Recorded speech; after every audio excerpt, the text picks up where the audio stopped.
Vote bank, खासतौर से मुस्लिम vote bank के भूखे लोग अब कुछ भी कर गुजरने को तैयार हैं। उन्हें फर्क नहीं पड़ता कि देश में क्या हो रहा है, उन्हें फर्क पड़ता है तो सिर्फ मुस्लिम वोट बैंक से। कहीं वो इनसे नाराज ना हो जाए, क्योंकि अगर वो इनसे नाराज होगा तो इनका घर कौन चलाएगा। और इसके उदाहरण तो हमें बंगाल से लेकर मध्य प्रदेश तक देखने को मिल रहे हैं। बताएंगे आपको पूरा मामला, लेकिन उससे पहले इस चैनल को सब्सक्राइब कर लीजिए और बेल आइकन का बटन भी दबा दीजिएगा, ताकि इस चैनल पर आने वाली सभी वीडियोस की जानकारी आपको सबसे पहले मिल सके। तो अगर बात करें बंगाल की, तो बंगाल में एक नाबालिग लड़की के साथ गैंग रेप होता है और एक घिनौना काम होता है टीएमसी नेता के बेटे की बर्थडे पार्टी में। लड़की के परिवार का दावा है कि इस घिनौने काम को अंजाम देने वाला मुख्य इंसान टीएमसी के एक पंचायत सदस्य का बेटा है। फिलहाल उसे तो गिरफ्तार कर लिया गया है, लेकिन बाकी आरोपी अभी तक नहीं पकड़े गए हैं। वो लड़की जिसके साथ ये घिनौना काम किया गया है वो एक 9th क्लास की बच्ची है, और जिसने इस घिनौने काम को अंजाम दिया है वो टीएमसी के एक नेता का बेटा है। इसीलिए अब इस मामले पर बंगाल की मुख्यमंत्री ममता बनर्जी का बयान भी सामने आया है, जिसमें ममता बनर्जी ने संदेह जताते हुए कहा है कि आपको कैसे पता चलेगा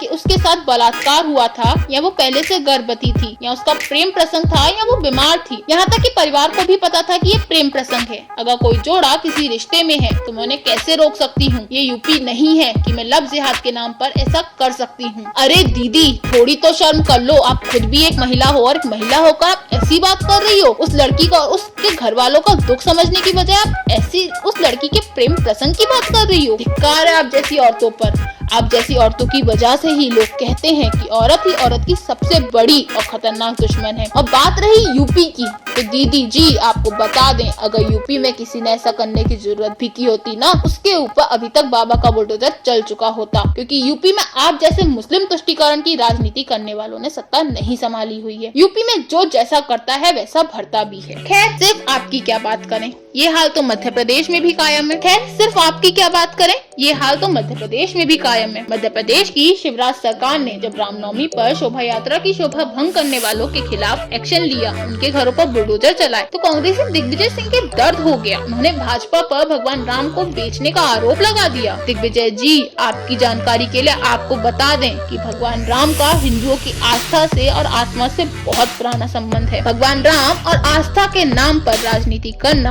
आपकी पार्टी का काम है, बीजेपी का नहीं। और हाँ, जो आप कह रहे हैं ना कि कांग्रेस ने कभी धर्म के आधार पर वोट नहीं मांगे, वो चुनाव हारे या जीते कभी भी धार्मिक आधार पर वोट नहीं मांगती है, और ना ही कभी मांगेगी। धर्म के आधार पर कभी चुनाव नहीं लड़ी है, ना ही लड़ेगी। तो इसे बोलने से पहले अपनी पार्टी का इतिहास, अपनी पार्टी के अध्यक्षों का इतिहास उठाकर देख लीजिए। कांग्रेस ने धर्म के आधार पर वोट नहीं मांगे, लेकिन चुनाव आते ही उनकी आस्था जाग गई। कांग्रेस ने धर्म के आधार पर वोट नहीं मांगे, लेकिन चुनाव खत्म होते ही भगवान राम के अस्तित्व पर सवाल उठ गए। भाई भगवान राम, जिनके नाम पर चुनाव के समय वोट मांगे गए थे। अरे बंद करो ये दोगली राजनीति। अब जनता वो नहीं है जिसे तुम जब चाहो जैसे चाहो मूर्ख बना लो। जनता को भी तुम्हारी असलियत दिखती है, और जिसको जितना बिलबिलाना है बिलबिला लो। गलत करने वालों के साथ होगा तो वो ही जो यूपी और एमपी में हो रहा है। चलेगा तो सीधे उनके ऊपर बुलडोजर ही। तो दोस्तों, आपका इस पर क्या कहना है? अपनी राय कमेंट बॉक्स में कमेंट कर जरूर बताएं, और इस वीडियो को लाइक कर अपने दोस्तों के साथ शेयर भी कर दें, और चैनल को सब्सक्राइब करना मत भूलिएगा। जल्द ही मिलेंगे अगली वीडियो में, जब तक के लिए जय हिंद।